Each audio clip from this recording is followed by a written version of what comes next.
Primeira carta de Pedro, capítulo 3. Vamos ficar de pé, irmãos.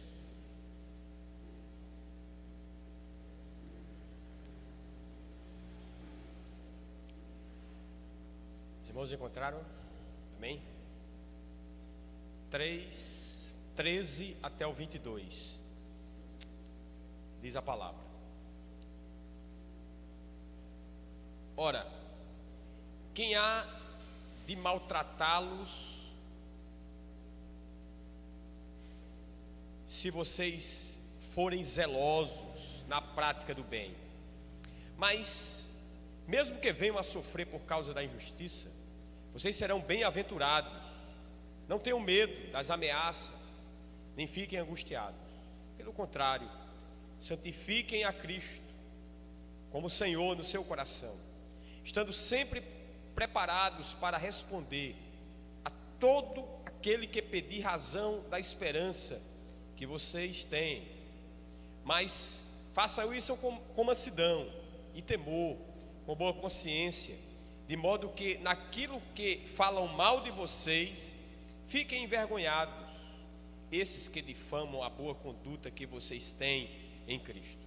Porque, se for da vontade de Deus, é melhor que vocês sofram por praticarem o bem do que praticando o mal. Pois também Cristo padeceu uma única vez pelos pecados, o justo pelos injustos, para conduzir vocês a Deus, morto sim na carne, mas vivificado no Espírito, no qual também foi e pregou aos espíritos em prisão, os quais no outro tempo foram desobedientes, quando Deus aguardava com paciência nos dias de Noé, enquanto se preparava a arca, na qual poucas pessoas, apenas 8, foram salvas através da água. O batismo que corresponde a isso, agora também salva vocês, não sendo a remoção das impurezas do corpo, mas o apelo por uma boa consciência para com Deus, por meio da ressurreição de Cristo, que depois de ir para o céu, está à direita de Deus, ficando-lhe subordinados anjos, poderes e potestades. Amém? Oremos. Senhor, obrigado por esse privilégio de estar aqui nessa noite, mais uma vez para te adorar, meu Deus, para te louvar, e também, Senhor, para ouvirmos a tua voz e sermos edificados com a tua palavra. Nos ajuda nessa hora por meio do teu Santo Espírito, que Ele ilumine as nossas mentes para compreender e sermos edificados, e que isso possa descer até, meu Deus, ao nosso mais profundo do ser, que possa gerar mudança e transformação na nossa vida. É isso que te oramos e te pedimos, no nome de Jesus. Amém. Poder sentar, irmãos.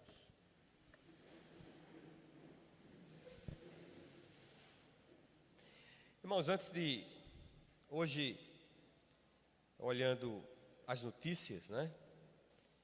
A grande mídia geralmente não dá muito ibope, né, para esse tipo de notícia, né? Mas com as redes sociais hoje você consegue furar, né, esse bloqueio da grande mídia, né? Hoje, de ontem para hoje, alguma coisa assim, cerca de 110 pessoas, na maioria mulheres, foram assassinadas ali por um grupo terrorista na Nigéria chamado Boko Haram.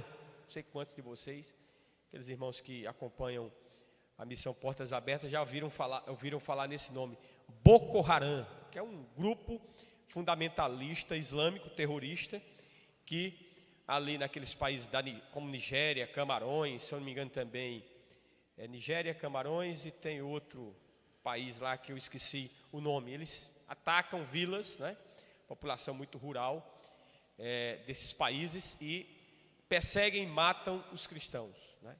Então eu até fiz uma crítica lá, né, que isso não ia ser notícia na grande mídia, né? Porque com certeza aquelas pessoas não são, né, de algum grupo minoritário, né? Imagina aí num grupo minoritário que tivesse sido assassinado, né? Imagina um estardalhaço, perdão, a mídia não faria. Mas como são pessoas humildes, né? E não só por isso, por serem cristãs, isso não vai ser notícia na grande mídia. Então o que é que tem a ver isso com o que eu estou falando para vocês aqui? O tema que eu coloquei nessa mensagem foi o sofrimento dos seguidores de Cristo, né? Baseado nesse texto aqui, que o apóstolo Pedro escreveu para os irmãos daquela época. Hoje, né, nós vivemos numa bolha, né? Eu já devo ter dito isso aqui para os irmãos. Até um pastor muito conhecido, não vou dizer o nome dele aqui, ele disse que nós, cristãos ocidentais, vivemos numa bolha. Porque temos, né, liberdade de culto, liberdade de religião, nós não somos, né, constrangidos, vamos dizer assim, abertamente em relação à nossa fé. Nós temos liberdade de falar isso publicamente, de falar numa rádio, de falar numa rede social, de falar numa TV, de lançar livros, de ter revistas, enfim, de publicar artigos em jornais. Nós vivemos nesse contexto do Ocidente que, de certa forma, foi forjado e foi edificado, baseado em princípios e em valores judaico-cristãos. Evidentemente que isso tem, a cada dia, diminuído, tem desaparecido, né? Alguns já dizem que nós vivemos, né, num período pós-cristão, né? Isso, países, por exemplo, da Europa, os cristãos lá já vivem vivendo um pouco desse ambiente, né? Mas essa realidade de perseguição ainda está muito distante, ainda está muito longe, né, de cada um de nós. Mas a perseguição e o sofrimento é algo que vem acompanhando a história da igreja desde sempre. Eu não diria apenas a história da igreja, mas a história do povo de Deus, né? Você vai lá para o Antigo Testamento, você vê a história daqueles profetas, né? Esses dias eu terminava a leitura do livro do profeta Jeremias, o quanto aquele homem sofreu por ser fiel, né? Por ser fiel a Deus. Então, desde sempre, tanto no Antigo Testamento como no Novo Testamento, mas nós que vivemos essa bolha, né, estamos distantes dessa realidade. Basta ver as músicas que são cantadas. Graças a Deus aqui, né, a turma de música, de louvor está de parabéns, né, porque geralmente os hinos que são cantados aqui são cristocêntricos, né? Cristo é o centro. Mas se você for aí em diversos arraiais, eu tenho essa oportunidade de ir, né, por causa da consciência cristã, eu tenho que visitar várias igrejas, nós vamos perceber que o discurso é um discurso mais de triunfo, né? De vitória, né? De conquista. Deus, né, é pouco lembrado na perspectiva de ser adorado, né? Mas é meio que um gênio da lâmpada mágica, né, que só serve para atender e servir as demandas dos crentes. É esse discurso que, infelizmente, né, povoa, né? Infelizmente, a grande maioria dos arraiais evangélicos brasileiros. Mas, se olharmos um pouco para a história da própria Bíblia, né, você vai ver ali no início, né, já aquele grande homem de Deus, Estevão, né, que era um diácono ali na igreja em Jerusalém, né, e ele foi morto, foi apedrejado. Uma morte horrível, né? Na internet deve ter algo desse tipo, acontece ainda nos países de maioria muçulmana, principalmente mulheres que são pegas em adultério, elas são mortas por apedrejamento. É algo parecido com aquilo que, né, acontece ainda hoje nos países muçulmanos. Na primeira grande perseguição que houve, Tiago, né, que era um dos apóstolos de Jesus, ele foi morto à espada por Herodes. Isso já nos primeiros dias da fé cristã. Ainda no primeiro século da era cristã, Nero, né, louco, tocou fogo em Roma, né, e para justificar e para culpar, arrumar um bode expiatório, culpou os cristãos, e muitos foram mortos de forma trágica. Nos dias que Pedro, né, escreveu essa carta aqui, que o apóstolo Paulo também estava aprisionado, e parece-me que foi morto também nessa ocasião. Até o 3º século a igreja foi sistematicamente perseguida. Só no 4º século, né, com o advento da instituição do cristianismo como religião oficial do Império Romano, foi que arrefeceu um pouco essa questão da perseguição. Mas por 300 anos, né, momentos de relativa paz, mas momentos de extrema perseguição, a história da igreja foi escrita com tintas de sangue. Aí se nós olharmos para a nossa realidade hoje, né, eu falei aqui dos países, de uma realidade hoje, aconteceu hoje, 110, talvez irmãos, né, e irmãos nossos na fé, irmãs nossas na fé, foram assassinadas de ontem para hoje. Nós que vivemos aqui nessa bolha, nós não concebemos, nós não temos ideia do que seja isso, né?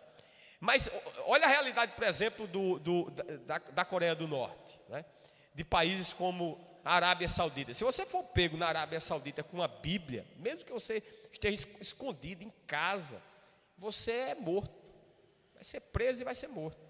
Talvez corra o risco de lá na Arábia Saudita ser decapitado. E lá na Coreia do Norte você vai para um campo de concentração, né? Até aquela Missões Horizontes, né? O pastor, agora que eu esqueci o nome dele, que preside a instituição, teve aqui até na Consciência Cristã, ele fala que cerca de 50 mil cristãos estão aprisionados em campos de concentração. Quem quer ter uma ideia do que é um campo de concentração, vá no YouTube e coloque lá os campos de concentrações do regime nazista durante a Segunda Guerra Mundial, né? Onde foram mortos cerca de 6 milhões de judeus, muitos colocados, né, em fornos para virarem cinza, né, mortos em câmaras de gás, depois tirados e lançados. É algo terrível, né? E isso está acontecendo hoje, né, com os nossos irmãos na Coreia do Norte, né, em países conflagrados, como por exemplo a Síria. Desde 2011, vai fazer 10 anos que o país está em guerra civil, país completamente destruído. Países como a Líbia, que desde também de 2010, 2011, com aquela, entre aspas, primavera árabe, que não tinha nada de primavera, foi um inverno que tem permanecido até hoje. País conflagrado, a situação dos cristãos é uma situação terrível. Países como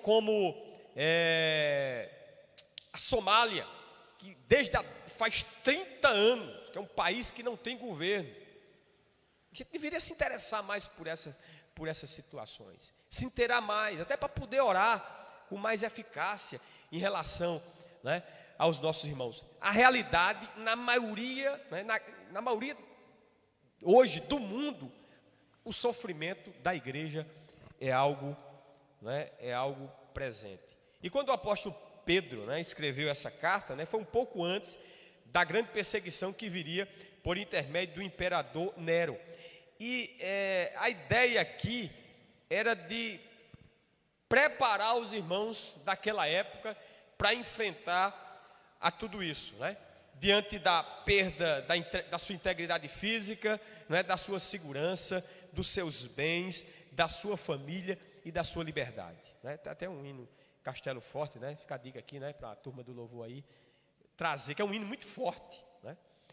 Fala muito, é muito profundo a letra, né? Que fala justamente dessas perdas aqui, de integridade física, de segurança, de bens, de família, de liberdade, por causa do nosso amor a Cristo. Quantos de nós aqui, que estamos aqui nessa noite, né, que não conseguimos ser fiéis a Deus nas mínimas coisas, num ambiente totalmente favorável, como ainda temos hoje, a fé cristã, se nós fôssemos agora catapultados para uma realidade como, por exemplo, nossos irmãos que estão no mundo muçulmano, nossos irmãos que estão no mundo dominado pelo Partido Comunista, como China, Coreia do Norte, Cuba, né, Laos, Vietnã e outros países mais. Como seria um país como a Índia, né, de maioria hindu, que é o fundamentalismo hindu está florescendo na Índia, né? Qual seria a nossa atitude, irmãos? Se nós que temos tudo isso favorável, não conseguimos muitas vezes, né, nem fazer o mínimo em relação à nossa fé, em relação ao nosso Deus, né? E o apóstolo Pedro aqui, escrevendo essa carta, ele queria instruir como deveriam se portar, como deveriam se comportar, como deveriam lidar com essa situação de perseguição. E a primeira coisa que ele ensina aqui, está, né, no verso 13, eu queria que os irmãos lessem mais uma vez, diz o seguinte: ora, quem há de maltratá-los se vocês forem zelosos na prática do bem? Quem há de maltratá-los se vocês forem zelosos na prática do bem? O que é que Pedro estava querendo dizer aqui? O que é que Pedro estava querendo ensinar? Que zelar pelo que é bom, né, deve ser uma postura, um comportamento de todo cristão, porque geralmente geralmente, só se persegue quem pratica o que é mal. Está lá em Romanos, se você abrir, capítulo 13, verso 4, que diz o seguinte: pois é serva de Deus, Paulo está falando aqui em relação às autoridades, para o seu bem, né? Mas se você praticar o mal, tenha medo. Ele está falando aqui da autoridade, pois ela não porta a espada, né, sem motivo, é serva de Deus, agente da justiça para punir quem pratica o mal. Então, Pedro está dizendo aqui que o comportamento dos cristãos tem que ser exemplar. Nós não podemos, o que ele está querendo ensinar aqui, que o cristão jamais pode ser perseguido por ter feito algo errado, né? Geralmente a gente tem aquela síndrome, né? Vem lá do jardim do Éden, arrumar justificativa, arrumar culpados, né? Começou Adão culpando a mulher culpou, né, a serpente, né? E terminou em Deus. Geralmente é assim. Nós temos essa síndrome, né, que vem lá do Éden desde os dias de Adão. Geralmente nunca temos culpa, nunca somos responsáveis pelas nossas escolhas, nem pelos os nossos atos. Sempre é o sistema, às vezes é, né? Mas nem sempre. É o mundo, né? É o diabo, é alguma coisa. E Pedro está dizendo aqui, olha, vocês têm que ser zelosos. E a raiz dessa palavra, né, é a mesma da palavra zelotes. Zelotes era um grupo extremista que vivia nos dias de Jesus. E eles, né, eram extremistas políticos que se rebelavam contra o poder do Império Romano. É claro que é evidente aqui, né, que Pedro não está falando aqui para você ser um extremista político. Não é isso que ele está querendo dizer aqui. É que a ideia é que nós devemos investir a nossa energia, né, em fazer o bem. Um comentarista, um teólogo, ele disse uma coisa aqui que me chamou a atenção e eu queria falar para vocês. O nome dele é William Barclay. Ele diz o seguinte: devemos amar o bem com a mesma paixão com a qual o fanático patriota ama seu país. Vou repetir para você. Devemos amar o bem com a mesma paixão com a qual o fanático patriota ama seu país. Então, se vamos ser perseguidos, não é porque praticamos o mal, né?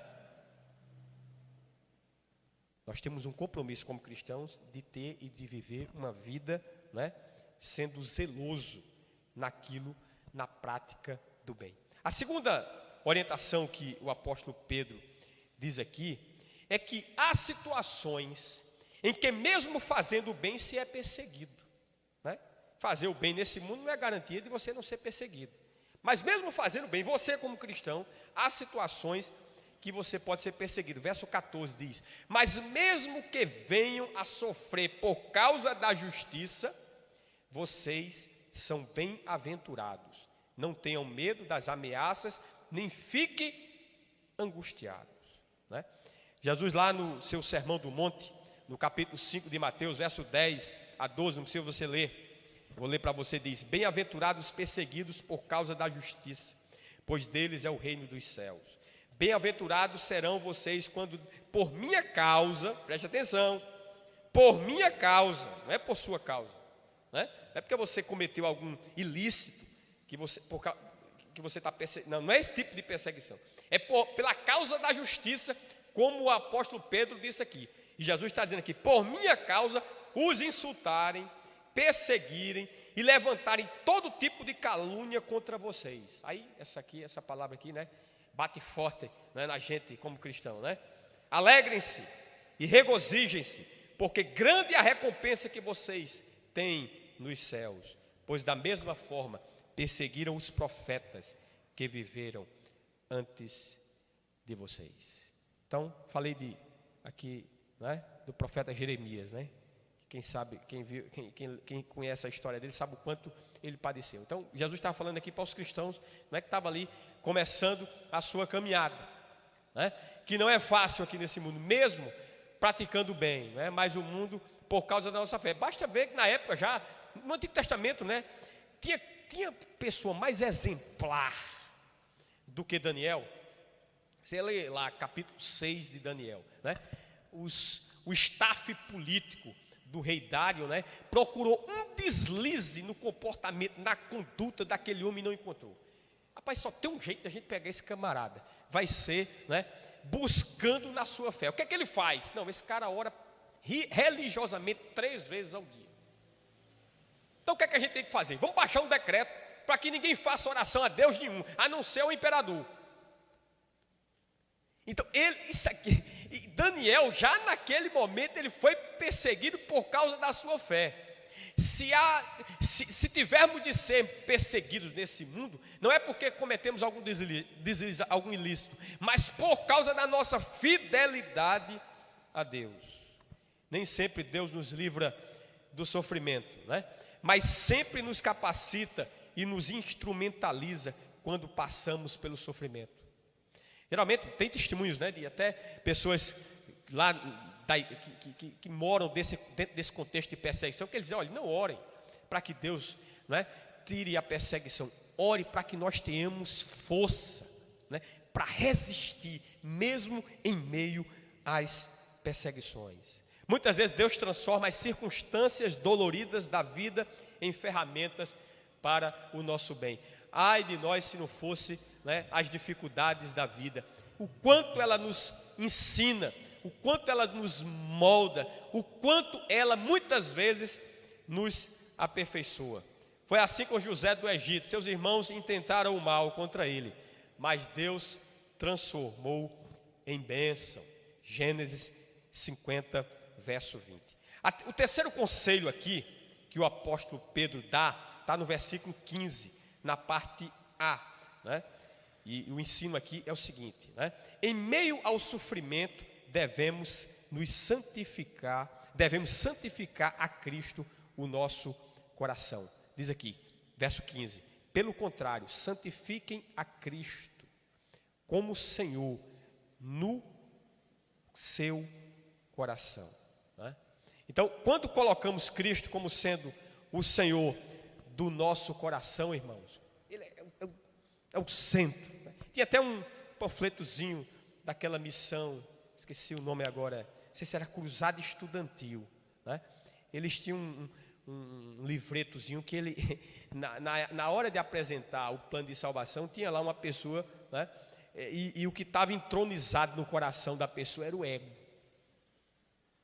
Irmãos, quem tem que estar entronizado no nosso coração não tem que ser o nosso ego, não tem que ser a nossa vontade, mas tem que ser Cristo, tem que ser a vontade de Deus. Nós somos uma geração extremamente egocêntrica, né? E vivemos nesse período de pós-modernidade, né? Onde cada pessoa, onde não existe, segundo a visão do mundo, não existe uma visão, não existe, vamos dizer assim, absolutos, né? Não existe uma verdade, mas cada pessoa tem e cria a sua própria verdade. Não, para nós cristãos existe sim uma verdade, e ela se personifica na pessoa de Jesus Cristo, né? E como cristão nós temos que nos santificar e colocar Cristo como sendo o Senhor da nossa vida, o Senhor do nosso coração. Irmãos, quando Cristo é o Senhor da nossa vida, quando Cristo é o Senhor do nosso coração, nós não vamos temer o que possa fazer o homem. Jesus disse isso. Você não deve temer o que o homem pode fazer com vocês. O homem só pode tocar no máximo em vocês, na sua carne, no seu corpo, mas vocês têm que temer a Deus, que tanto pode tocar no corpo como lançar corpo e alma no inferno. É a esse que nós devemos temer, né? A nossa esperança não deve estar aqui nesse mundo, mas na vida eterna. Um cara que viveu isso na prática de forma plena foi Moisés. Depois você lê lá, vou ler só o versículo 26 do capítulo 11, mas o capítulo 11 de Hebreus é maravilhoso, né? Diz assim: por amor de Cristo considerou a desonra uma riqueza maior do que os tesouros do Egito, porque contemplava a sua recompensa, né? Só o contexto aqui, né? Moisés era ninguém menos do que um príncipe do Egito, era filho da filha de Faraó, né? O cara que poderia, os teólogos dizem que até galgar o posto de Faraó do Egito, vivia no conforto, vivia na riqueza, desfrutando de poder. Ele abre mão de tudo isso. Tem até a minha tradução aqui coloca considerou a desonra, riqueza maior do que os tesouros do Egito, porque tem traduções que dizem o opróbrio, né? O vitupério de Cristo. É perder nesse mundo para ganhar na eternidade. Geralmente a gente quer ganhar nesse mundo e ainda ganhar na eternidade. Essa economia e essa matemática nem sempre é possível. Geralmente não é possível. Geralmente são antagônicos os interesses do reino de Deus e os interesses do reino desse mundo. E nós, como cristãos, nós temos que fazer escolhas. Em tudo, até menininha, né, está ali querendo casar, um namorado, né? A Bíblia diz, olha, tem que ser no Senhor. Mas aí vem aquele conceito de verdade relativa. Não, mas espera aí, né? Eu posso de repente, né, fazer um trabalho de evangelização com esse moço ou com essa moça. Você está quebrando princípios. Você está querendo um atalho aí, talvez, né? Lá na frente até possa ser que Deus tenha graça e misericórdia de você e converta essa pessoa. Mas talvez não. E talvez você vá sofrer, né? Ficar aí uma mãe solteira, tendo que lidar com filho, enfim, um problema para a sua vida que vai se arrastar, né, a toda a sua existência. Por quê? Porque você não colocou Cristo como centro da sua vontade, mas colocou o seu querer, a sua vontade. A quarta coisa aqui, no versículo 15 ainda, a parte B, que diz assim: estando sempre preparados para responder a todo aquele que pedir a razão da esperança que tem, a esperança que vocês têm. O que é que Pedro está querendo ensinar aqui? Em meio, né, ao sofrimento, devemos estar sempre prontos para explicar a razão da nossa esperança. O sofrimento, irmãos, é uma oportunidade, né? Nós temos exemplos aqui na Bíblia, né, de fazer uma defesa da fé cristã. Né? O sofrimento produzido pela fé cristã é uma porta aberta para o testemunho cristão. Devemos demonstrar a habilidade de responder a todos que nos perguntam acerca da nossa fé. O apóstolo Paulo teve grandes oportunidades diante do povo, diante do sinédrio, diante das autoridades romanas, diante do próprio imperador, né, do mundo, do homem mais poderoso da terra naquele momento. Ele teve a oportunidade, diz que a guarda pretoriana, né, teve a oportunidade de ouvir acerca do evangelho por causa do sofrimento do apóstolo Paulo. O problema é que a gente não quer sofrer, né? Tem até slogan de igrejas aí, né, que usa aí: parem de sofrer. Não é à toa que essas igrejas que prometem saúde perfeita, prosperidade, família estabilizada, desfrutar do melhor dessa terra e em tenra idade, né, e morar no céu, esse discurso ele soa bem aos nossos ouvidos, mas não é o discurso, né, do evangelho, não é o que a história da igreja tem mostrado em relação ao povo de Deus. Será que você está preparado para apresentar a razão da esperança, da sua fé? Hoje nós vivemos um período, né, pastor, de grande analfabetismo bíblico. Muito embora nós tenhamos inúmeras ferramentas e facilidades, o que falta, sabe o que é? Disposição, é desejo, né? É motivação no coração, é prioridade, é colocar as coisas de Deus em primeiro lugar. A gente passa, né? Não que esteja errado, né? Vai passar, vai fazer meu tempo era vestibular, né? Hoje é Enem, né? Vai fazer o Enem, né? Não estou dizendo que é errado, não. Vara a noite estudando e tal, coisa boa, né? Vai participar de um concurso público, vara a noite estudando, abre mão de sair com o namorado, com a namorada, abre mão de festa, abre mão de tudo, porque o alvo dele é o quê? É passar naquele concurso para ter estabilidade financeira, né? Para ter segurança na vida e seguir a vida. Não estou dizendo que isso é errado, mas quantos de nós fazemos isso para as coisas de Deus? Meu filho, o seu concurso, né? A sua profissão, o que mais? O seu curso só vai durar enquanto você estiver aqui nesse mundo. 70, 80 anos, depois, tchau. Agora nós temos uma eternidade. Nós não pensamos. Nós estamos impregnados pela matéria, pelo material, pelo concreto. Por isso que a nossa mente não concebe, né, a ideia é que a gente nunca vai morrer. A gente vive como se nunca fosse morrer. Mas a maior realidade que nós temos é que nós temos data de validade, né? O menino, a criança que está ali no colo da mãe, né? A pessoa mais experiente é que todos estão com data de validade, todos estão na fila, ou para ir para o Araxá, ou para ir aqui para o Cruzeiro, ou para ir para o Campo Santo da Paz, ou para ir para o Monte Santo. Todos estão aqui na fila. Essa é a realidade. Mas ninguém faz planos para isso. Deveríamos fazer, principalmente de nós que somos cristãos. Buscar mais conhecimento, crescer na graça e no conhecimento. Muitos crentes aqui só abrem a Bíblia quando o pastor manda na igreja. Passa semanas sem ter contato com as escrituras, sem ter uma vida de devocional. Que tipo de crente é você? Que tipo de crente você vai ser no teu trabalho? Que tipo de crente você vai ser dentro de casa? Que tipo de marido? Que tipo de esposa? Que tipo de filho? Que tipo de vizinho? Se você não tem, isso é um relacionamento, meu irmão. Eu estou tentando aprender esse danado desse inglês. Faz 20 anos que eu estudo, né? Minha mulher disse, larga desse negócio, tu não vai aprender nunca. Eu digo, você é a minha maior motivadora. Que eu vou mostrar a você que eu vou aprender inglês. Nem que seja com o pé na cova, né? Se eu viver a idade de meu pai daqui a 40 anos, ele está com 88, vai ser 60 anos estudando inglês. Não é possível que eu não aprenda esse negócio. Mas todo dia, eu já fiz de tudo. Eu já fiz não sei quantos cursos, já presencial, online, eu já provei todos. E agora estou terminando mais um, né?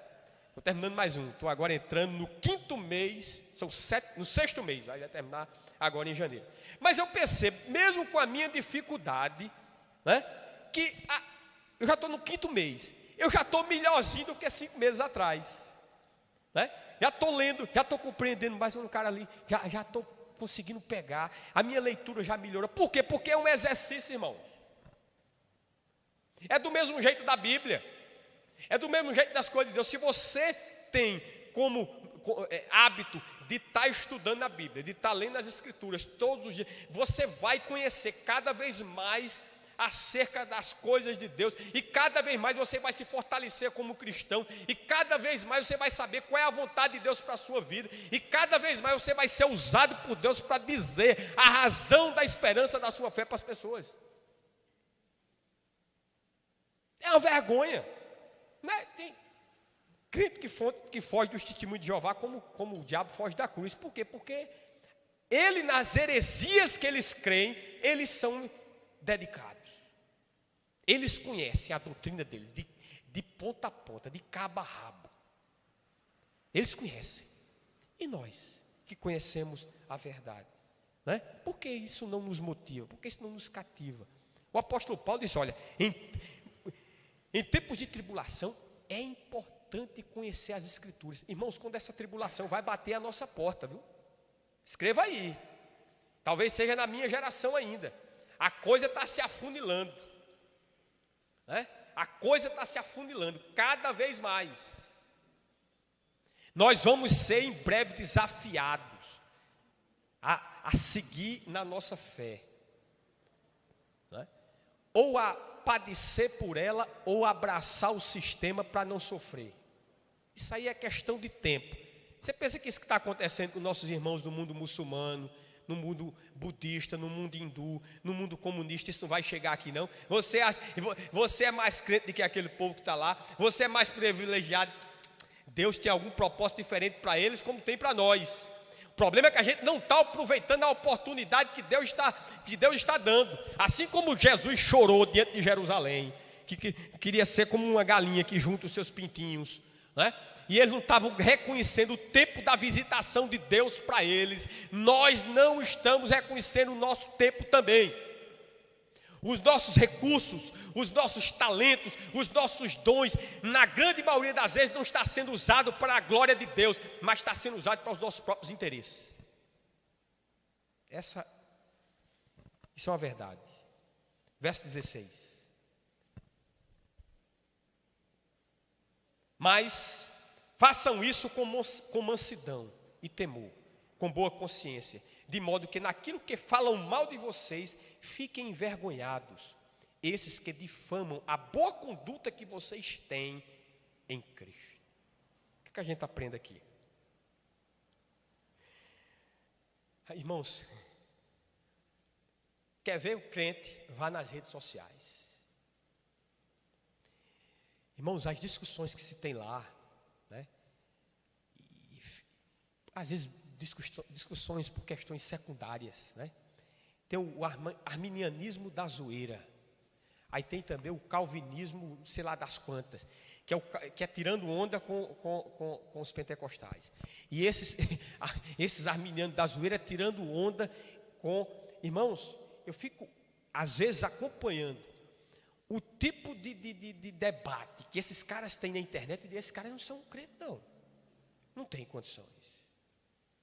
Porque, né?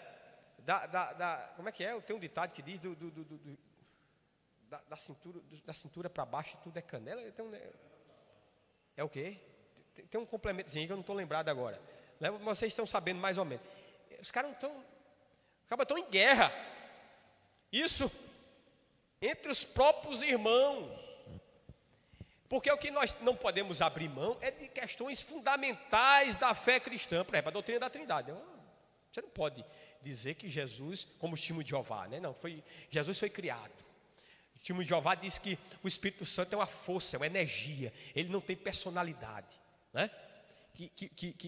Entendeu? Que Jesus é um Deus menor. Você não pode crer num troço desse. Não há comunhão com essas pessoas, porque essas pessoas não são cristãs. Elas são heréticas. Mas se, né, questões de batismo, por exemplo. Não, aqui a nossa igreja batiza por imersão, né? Aí igrejas presbiterianas batizam por aspersão, né? Que é jogando uma aguinha na cabeça assim. Isso é fundamental. A pessoa vai perder a sua salvação, se pudesse perder, né? Por causa disso, vai negar a sua fé por causa disso. Então, o que Paulo está dizendo aqui é que nós como cristãos temos que ter uma postura diferente. Quando entramos num debate, quando entramos numa discussão, nós temos que estar muito mais preocupados em ganhar a pessoa do que ganhar o debate. Mas nós estamos preocupados em ganhar o debate do que ganhar a pessoa. A maneira é importante, o modo como apresentamos a nossa fé é importante. Não se pode desdenhar, humilhar, tripudiar, né? Aquela pessoa que... Isso acontece nas redes sociais, né? Nós temos que estar interessados em ganhar a pessoa e não o debate. Em Provérbios capítulo 15, verso 1 diz: a resposta calma desvia a fúria, mas a palavra ríspida desperta a ira, né? Nós temos que nos policiar em relação a isso, né? Essa apresentação da razão, da esperança da nossa fé tem que ser como diz aqui, com mansidão. Verso 17, caminhando, mais conselhos aqui do apóstolo Pedro, para aquela igreja que estava ali, né, prestes a sofrer uma grande tribulação, uma grande perseguição. Porque se for da vontade de Deus, é melhor que vocês sofram por praticarem o bem do que praticando o mal. Às vezes é da vontade de Deus que nós soframos. Isso é duro, né? Ouvir isso. Dessa geração dos nossos dias. Às vezes é da vontade de Deus que você sofra, né? Meu irmão e minha irmã. Mas sofra por causa da justiça e não por causa, como eu já falei, dos nossos pecados. Nem sempre Deus nos livra do sofrimento. Nem sempre Deus nos livra da injustiça humana. Eu lembro, não sei se eu já falei aqui, né? Eu li, até já foi falado aqui esse livro, muitos conhecem, né? Que é Os Olhos dos Animais Sem Cauda, é de um livro da Missões Horizontes, de uma alto oficial, era uma mulher, né? Do regime coreano, que caiu em desgraça no Partido Comunista, e ela foi lançada no campo de concentração. Tem aí, né? Lê esse livro, é impactante. Lê esse livro, Os Olhos dos Animais, porque os cristãos são conhecidos na Coreia do Norte como animais. São os olhos dos animais sem cauda, é os animais sem cauda. E essa mulher, ela foi convertida pela postura dos cristãos no campo de concentração. E o que impactou ela foi quando chamaram 3 cristãos, mandaram eles se ajoelharem. Tinha uma caldeira lá com aquele ferro em estado líquido, incandescente, 1200 graus de temperatura. Se vocês negam a Cristo, ou a gente vai derramar essa caldeira em cima de vocês. Eles não negaram a Cristo e foi derramada a caldeira com aquele minério de ferro incandescente, em estado líquido, aquela lava. E eles morreram como tocha, assim, coisa terrível. Aquela mulher, ela foi impactar, aquilo ali falou mais do que 1000 palavras, o testemunho, né, daqueles 3. Deus livrou aquelas pessoas da injustiça humana, livrou aquelas pessoas daquele sofrimento, não, né?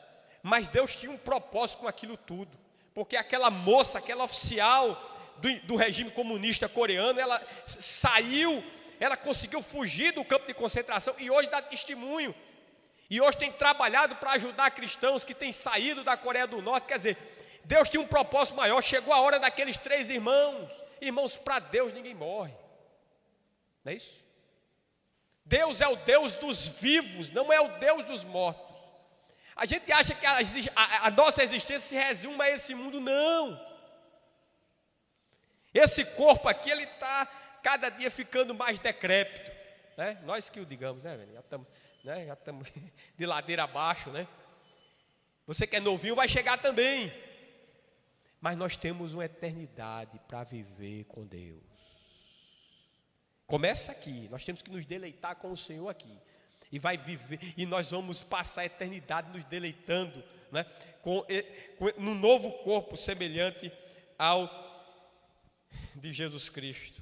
O apóstolo Pedro, nesse mesmo capítulo aqui, nesse mesmo livro, no capítulo 4, verso 16, diz: contudo, se sofre como cristão, não se envergonhe, mas glorifique a Deus por meio desse nome. 1 Pedro, capítulo 4, verso 16. Verso 18, irmãos, vamos aqui. Pois também Cristo padeceu uma única vez pelos pecados, o justo pelos injustos, para conduzir vocês a Deus, morto sim na carne, mas vivificado no Espírito. Pedro aqui, ele sai do foco dos irmãos na igreja e agora vai trazer o exemplo de Cristo, irmãos. Vai trazer o modelo de perfeição, modelo, né, que nós devemos nos inspirar, né? Pedro agora sai do sofrimento cristão e entra no sofrimento de Cristo. Ele é o nosso, porque esse Cristo, irmão, sendo Deus, né, sendo perfeito, imaculado, sem pecado, passou por tudo aquilo. Aquilo ali foi um tipo de modelo, de escola para todos nós.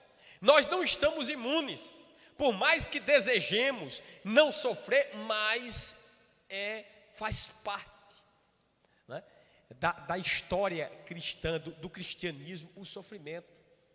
Porque muitas vezes isso serve para nos moldar, para nos lapidar, né, até aquele grande dia, quando Ele vai rasgar esses céus e, se nós estivermos já partidos, vamos ressuscitar primeiro. E aqueles que estiverem vivos vão ser arrebatados e vão ter o seu corpo transformado nesse processo. Esse mesmo teólogo, o William Barclay, ele diz o seguinte: quando o cristão se vê obrigado a sofrer cruel e injustamente por causa de sua fé, só está percorrendo o mesmo caminho que seu Senhor e Salvador percorreu. Ou seja, quando você estiver sofrendo, né, injustamente e cruelmente, você está seguindo os mesmos passos que o seu mestre já seguiu.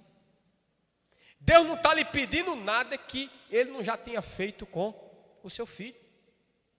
Ora, se o seu filho, que era perfeito, santo, que se dispôs da sua majestade e se revestiu, se encarnou de humildade na figura de uma pessoa, se isso aconteceu com ele, e nós?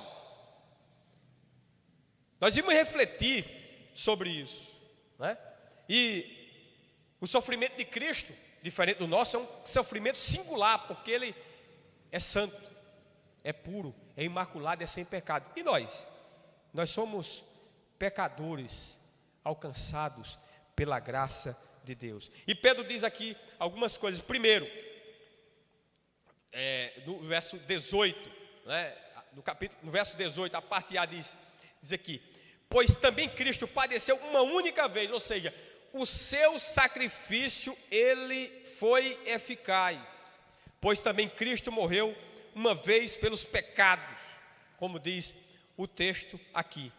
Hernandes Dias Lopes diz: sua morte não foi um acidente, foi uma agenda. Que coisa bonita, né? Eu queria ter uma cabeça dessa, né? Sua morte não foi um acidente, foi uma agenda, já estava programado, né? Ao contrário dos outros sumos sacerdotes que haviam na época de Jesus, ele não tem necessidade de oferecer, né, sacrifícios dia após dia, primeiro por seus próprios pecados, né, e depois pelos pecados do povo. Ele fez isso de uma vez por todas, quando a si mesmo se ofereceu pelos pecados dos homens. Hebreus 7, 27. R.C. Sproul faleceu, né, recentemente, um grande teólogo. Ele diz o seguinte: desde que Deus requer punição pelo pecado, ele recebe satisfação não de nós que somos injustos, mas de Cristo, o justo, a fim de que pudesse ser justo e justificador. Vou repetir a coisa, presta atenção. Desde que Deus requer punição pelo pecado, e ele requer punição pelo pecado, ele recebe satisfação não de nós. Você não tem o que oferecer a Deus. Você, quando chegar diante de Deus, você não... Por que você vai entrar aqui no meu lugar de descanso? Você não vai dizer: não, porque eu fui um bom pastor, não, porque eu fui um bom oficial de igreja, não, porque eu fui um bom marido, não, porque eu fui uma boa esposa, não, porque eu nunca roubei, nunca matei, nunca adulterei. Não, meu amigo, não é por causa disso não. Por mais que você se esmere. Esses dias uma irmã chegou para mim: pastor, olhe, como é bom ser fiel a Deus. Eu digo: a irmã é fiel a Deus? Eu não sou, porque eu peco contra Deus todo dia, seja por pensamento, seja por palavra, seja por omissão, seja por atitude. Nós somos imperfeitos. Nós somos salvos pela graça de Deus, pelo sacrifício que foi eficaz, que se ofereceu em nosso lugar para cumprir a justiça de Deus. Isso é o Evangelho. É isso. Se você não entendeu o Evangelho ainda, entenda, é isso. Você não é salvo pelos seus méritos, você é salvo pelos méritos de Cristo. Isso é o Evangelho. Por isso que o legalismo é uma desgraça, né? Porque acha que por vestir determinada vestimenta, por ter determinado corte de cabelo, por fazer isso, por fazer aquilo, eles não entenderam o que é o Evangelho. Os judeus, se formos comparar os legalistas de hoje com os judeus do tempo de Jesus, eles eram muito mais esmerados em guardar a lei do que nós, e mesmo assim fracassaram terrivelmente, porque o nosso sacrifício, a nossa justiça, como diz, não sei se é Isaías ou é Jeremias, são trapos de quê?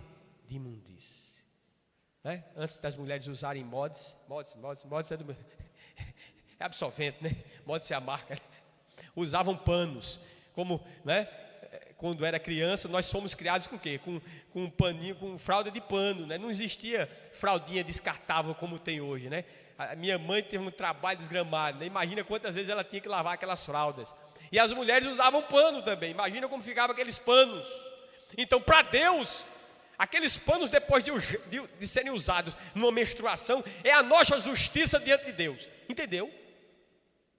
Então você, meu amigo, esqueça de achar que você tem algum mérito para se apresentar diante de Deus. É pela graça de Deus, é pela misericórdia de Deus, né? O sacrifício de Cristo, ele foi eficaz. Em segundo lugar, né, a sua forma, o 3:18b, o justo pelos injustos. Cristo não sofreu pelos justos, porque não há. Ele sofreu pelos injustos. Até Romanos 3:23 diz: pois todos pecaram e o quê? Estão destituídos da glória de Deus. Jesus levou sobre si os nossos pecados, foi transpassados pelas nossas iniquidades, como escreveu o profeta Isaías, lá no capítulo 53. Lutero diz o seguinte: Lutero chamou isso de justiça alienígena, ou seja, a justiça que vem de fora de nós, né? Vem dos céus, é uma justiça alienígena, né? Em terceiro lugar, né, o seu propósito, 3:18, para nos conduzir a Deus, ou para Deus, o propósito de Cristo foi nos reconciliar com Deus, abrindo-nos o portal da graça e dando-nos livre acesso ao Pai. Quem não sabe, quem não lembra do versículo, né? Muito conhecido, né? Eu sou o quê? O caminho, a verdade e a vida, né? Ninguém vem ao Pai a não ser por mim. Ele é a ponte, Ele é a porta, Ele é o caminho. Verso 19: no qual também foi e pregou aos espíritos em prisão. Isso aí é um texto, né, que tem várias interpretações, um texto difícil, né, que eu não me proponho, eu deixo aqui para o pastor Rony, para o pastor Jorge, para o pastor Jamerson, né, que tem mais condições, mais capacidade de explicar. Mas eu vou diretamente naquilo que eu acho que vem a ser esse significado. Alguns usam esse versículo aqui, né, para justificar a salvação após a morte, né, pelo purgatório, né? Por exemplo, a Igreja Católica acha que, né, pelos méritos dos santos, dos mártires cristãos, muitos são considerados pela Igreja Católica santos. Aí eles acham que eles ultrapassaram, aliás, eles praticaram tantas boas obras aqui desse mundo que eles chegaram a ter uma reserva de méritos. Isso é o que a Igreja Católica crê. Aí você pode se utilizar dos méritos desses santos para que os seus entes queridos possam sair do purgatório. Não existe essa doutrina na Bíblia, né? Esse ambiente na Bíblia, esse local na Bíblia, purgatório, né? É um lugar intermediário aí entre o inferno e o paraíso. Oferecendo-se esses méritos, segundo a doutrina católica, desses santos, vamos tirar os nossos entes queridos do purgatório e vamos catapultá-los ao céu. Esse texto aqui não pode ser usado para defender esse tipo de pensamento. Aqui, né, quando o texto diz que pregou aos espíritos em prisão, não está se falando de espíritos humanos. O que está se falando aqui são de anjos caídos, né, que ali Jesus, após a sua ressurreição, né, e antes da sua ida ao Pai, ele foi lá proclamar a sua vitória sobre a morte. É isso, né, que o texto aqui quer dizer em relação a essa questão. Não é para pegar o evangelho para pessoas que morreram, né, antes do advento de Cristo, para essas pessoas serem salvas. Nada disso. Inclusive o autor de Hebreus, no capítulo 9, verso 27 e 28, diz o seguinte: da mesma forma como o homem está destinado a morrer uma única vez e depois disso enfrentar o juízo, assim também Cristo foi oferecido em sacrifício uma única vez para tirar os pecados de muitos, e aparecerá uma segunda vez, não para tirar os pecados, mas para trazer salvação aos que o aguardam. Você aguarda Cristo? Então, quando ele se manifestar aqui, ele vem buscar você. Amém?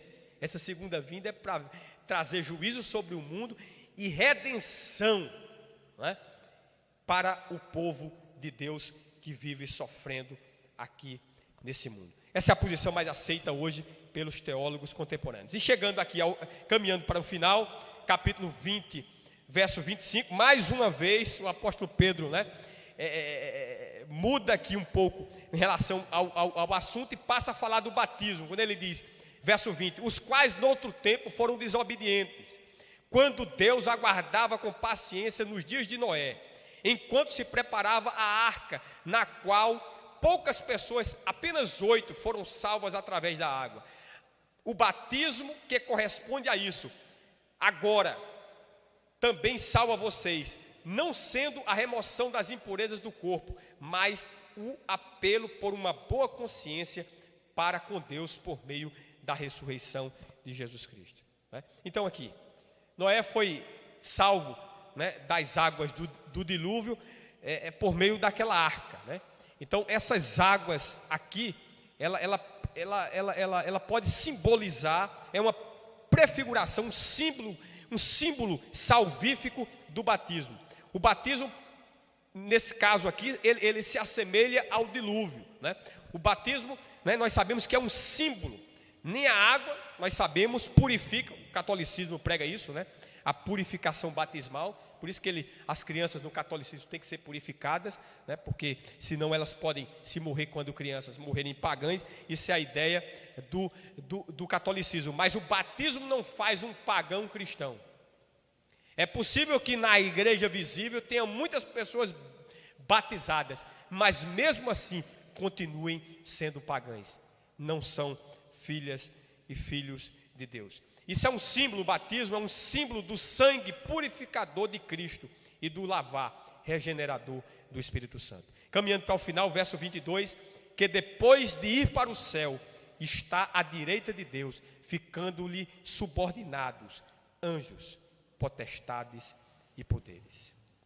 Aqui a gente vê o padrão de Deus: humilhação, depois exaltação, sofrimento, depois redenção. Jesus saiu do seu ambiente de glória, né? Na economia de Deus que ele vivia ali com o Pai e o Espírito, se torna homem, né?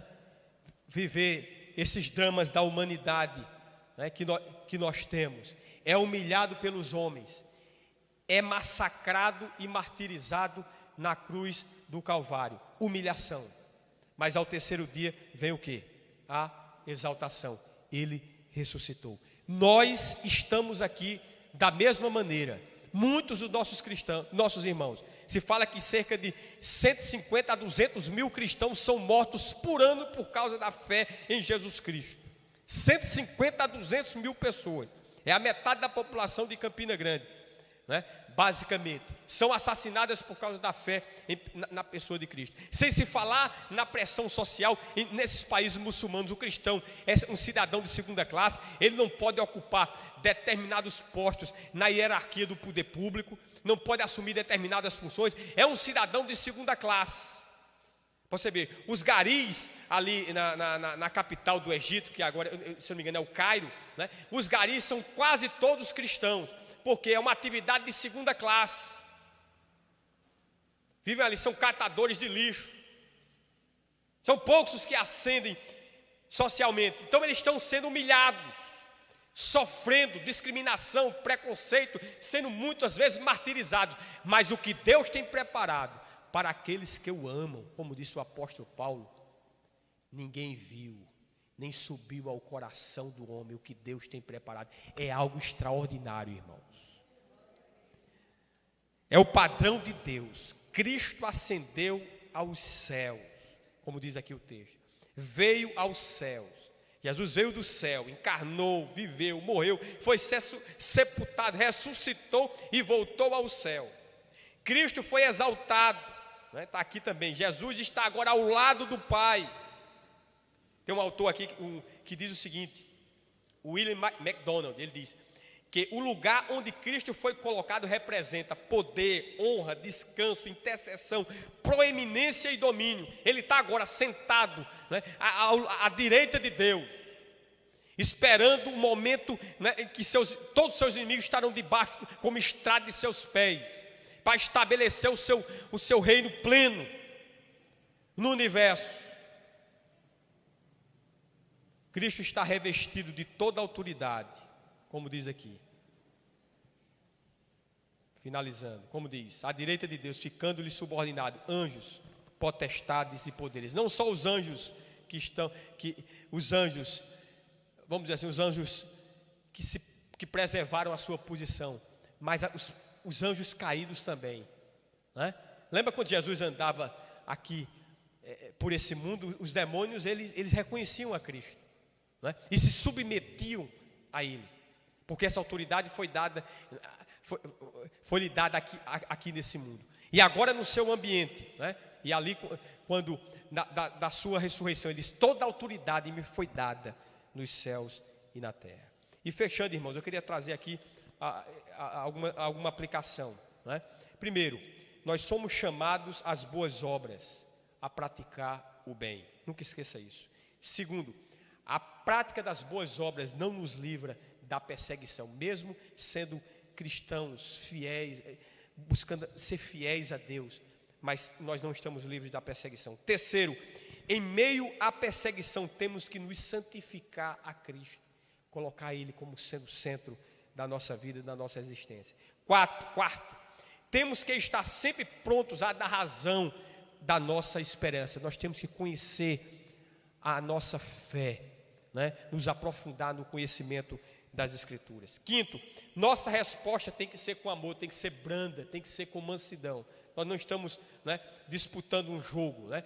Nós queremos ganhar as pessoas e não o debate. Sexto, às vezes Deus deseja que soframos. Não questione a Deus em relação a isso aí, né? Mas procure saber qual o propósito de Deus em tudo isso. 7, temos que aprender com o sofrimento de Cristo. Ele foi um modelo de sofrimento. E nós que somos seus discípulos, não estamos imunes a isso. E por último, nunca devemos esquecer o padrão divino. Primeiro o sofrimento, depois a redenção. Primeiro a humilhação, depois a exaltação. Se nós estamos aqui, sendo muitas vezes humilhados, sofrendo, isso não vai perpetuar-se por toda a nossa existência. Quando eu falo, eu não me refiro somente a essa vida. Agora os ímpios sim, eles podem até viver uma vida